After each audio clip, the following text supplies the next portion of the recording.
Hello student.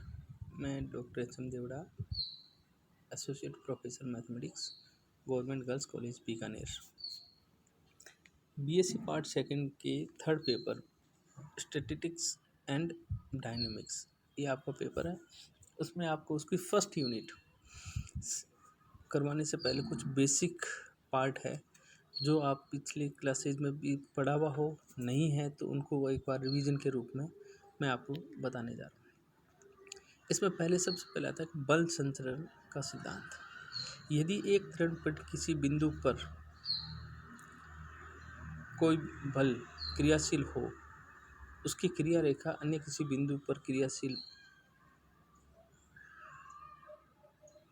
माना जा सकता है, तो यह बिंदु या तो पिंड का कोई बिंदु होगा या दोनों बिंदु एक दूसरे से दृढ़ता से जुड़े हुए होंगे। ये कहलाता है आपका बल संचरण का सिद्धांत। एक नंबर में क्वेश्चन पूछते हैं। दूसरा आता है आपका बल संयोजन और बलों का वियोजन। संयोजन का मतलब जैसे फिजिक्स में आप पढ़ते हो कि संयोजन का मतलब ऐड और वियोजन का मतलब डिफरेंस। तो किसी कण पर लगने वाले कई बलों के बल संयोजन वह प्रक्रिया है जिसके अंतर्गत एक ऐसा बल ज्ञात किया जाता है जिसका प्रभाव कण पर लगने वाले सभी बलों के सम्मिलित प्रभाव के बराबर होता है।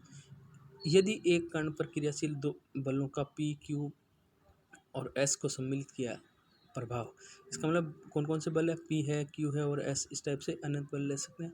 तो उन सब का सम्मिलित प्रभाव आर के तुल्य होगा।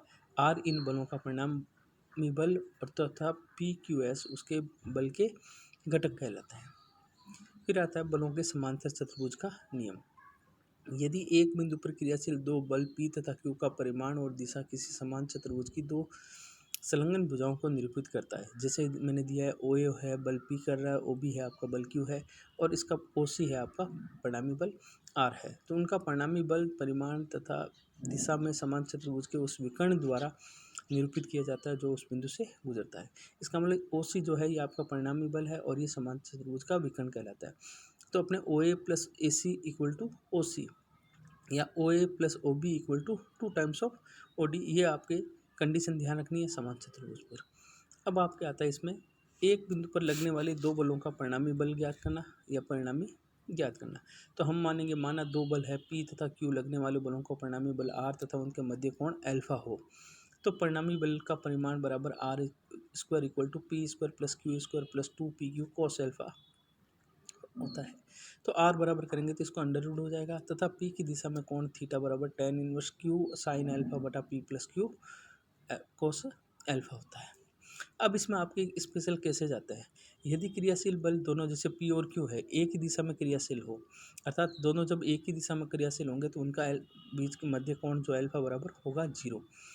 तो आप इसमें एक में मान रखेंगे तो आर बराबर P square plus Q square plus two P Q cos zero की वैल्यू वन होती है, तो ये आपके पी प्लस क्यू का होल स्क्वायर अंडर रूट में आ जाएगा। तो इसका परिणामी बल क्या हो गया, आर बराबर पी प्लस क्यू और इनकी दिशा मतलब थीटा बराबर tan inverse Q sine zero बटा P plus Q cos zero. Alpha बराबर जब जीरो है तो आपके ये जो साइन जीरो जीरो होता है तो zero upon P plus Q, तो वैल्यू जीरो।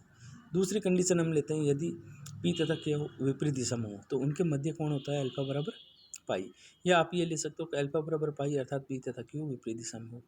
तो एक में मान रखेंगे तो P square plus Q square plus two P Q cos pi, और कोस पाई की वैल्यू होती है -1, तो आपकी ये हो जाएगा पी माइनस क्यू का होल स्क्वायर अंडर रूट, तो आर बराबर पी माइनस क्यू और थीटा बराबर टेन इनवर्स क्यू साइन पाई बटा पी प्लस क्यू कोस पाई। साइन पाई जीरो होता है, कोस पाई -1 होता है, तो zero upon P minus Q.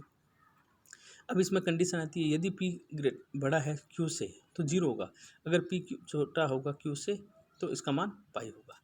तीसरी कंडीशन लेते हैं कि यदि दोनों बल पी तथा क्यू परस्पर लंबवत हो, इसका मतलब लंबवत होने का मतलब क्या हो गया, दोनों का मध्य कोण alpha equal to pi by two.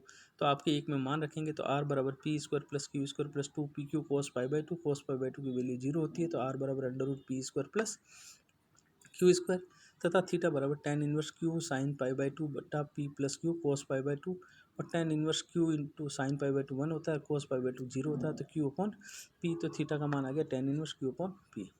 और लास्ट चौथी कंडीशन इसमें यह है कि यदि P बराबर Q अर्थात दोनों बलों का परिमाण बराबर है।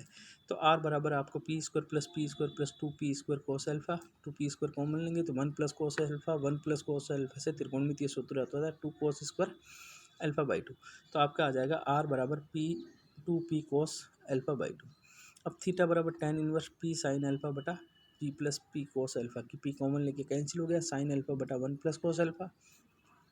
साइन अल्फा को अपने त्रिकोणमितीय सूत्र से लिखेंगे 2 sine alpha by 2 cos alpha by 2 बटा 1 + कोस अल्फा को लिखेंगे 2 कोस स्क्वायर अल्फा बाई 2। तो ये कैंसिल हो जाएंगे, 2 से 2 कैंसिल, कोस अल्फा बाई 2 से कोस अल्फा बाई 2 तो tan अल्फा बाई 2।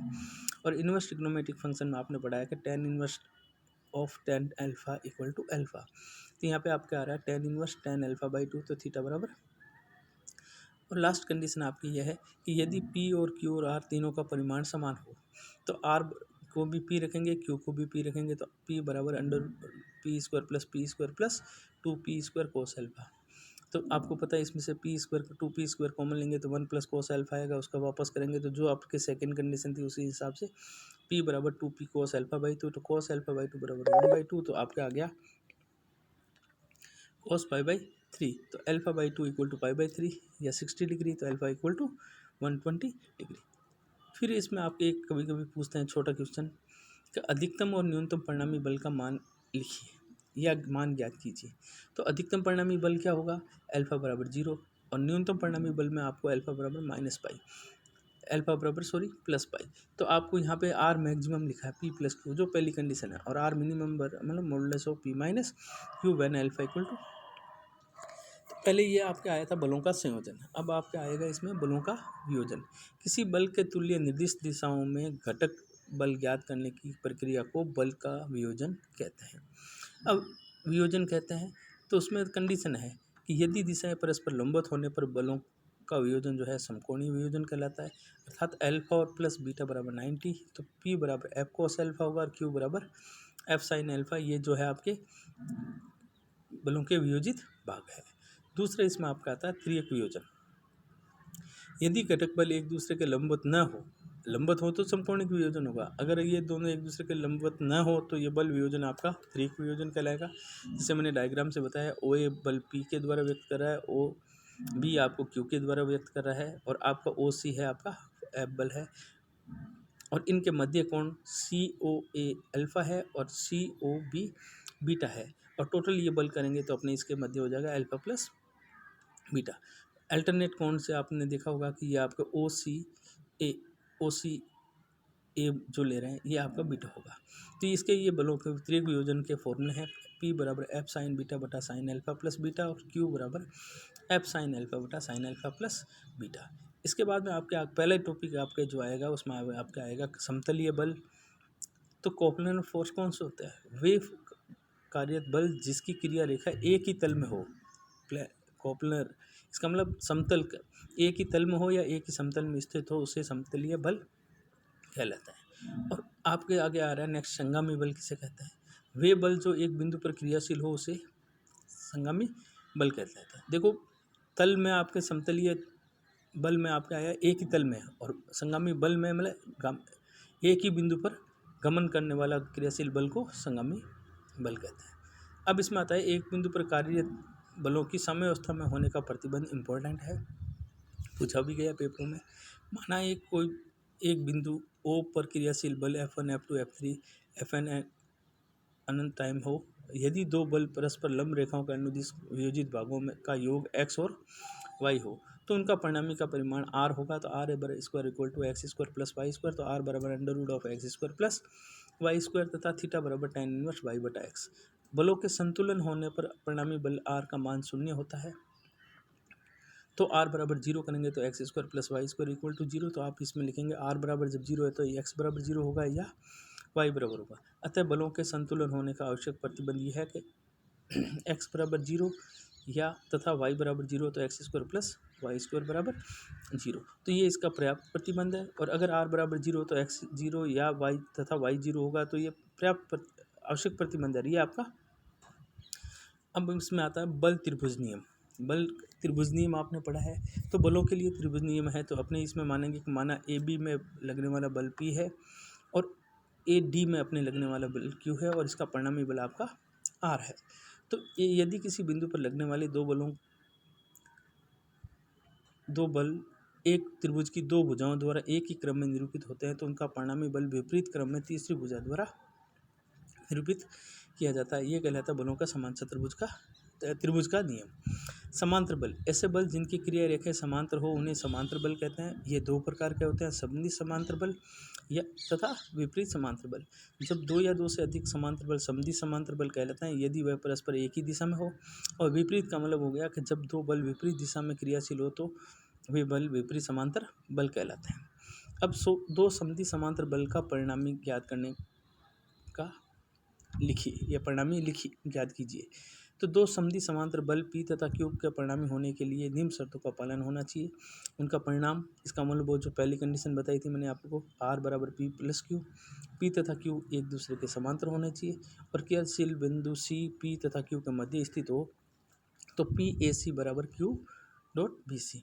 और दो विपरीत समांतर बल का परिणामी, दो विपरीत असमान समांतर बल P और Q, P का मान Q से अधिक होने पर निम्न शर्तों का पालन करता है तो इसका परिणामी का मान होगा P माइनस Q और P के समांतर दिशा में होना चाहिए। क्रियाशील बिंदु C P तथा Q के क्रियाशील बिंदुओं A तथा B को मिलाने वाली रेखा के बाह्य विभाजन करता है।